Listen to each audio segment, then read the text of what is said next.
in our desire to provide quality service, we sometimes blur the lines in terms of our roles within the boardroom.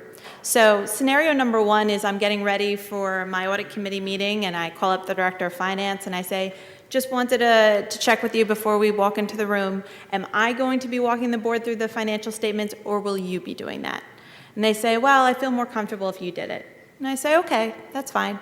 And we get into the room, and I start walking the board through the financial statements, and board member raises his hand and says, I'm curious to know whether the contractor ever came back to put in the soil and whether or not we paid his final bill. And there's just silence, crickets.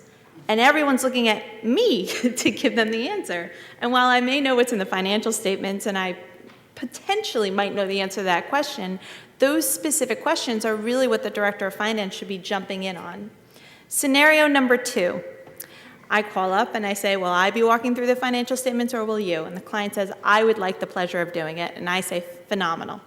And we get into the room and we sit there and he starts presenting the financials and he turns to the audit committee. He says, expenses went up because we paid more bills. And I look around and I'm like, okay, who's got to follow up? Who's got to follow up? No one, right? I said, okay, guess we're going to let that go.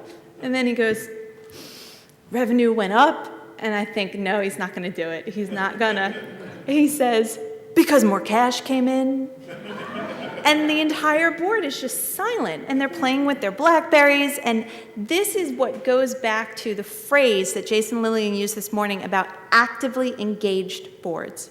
You need people in that room that not only care about the organization, but know the follow-up questions to be asking. They need to understand what their responsibility is with respect to the audited financial statements.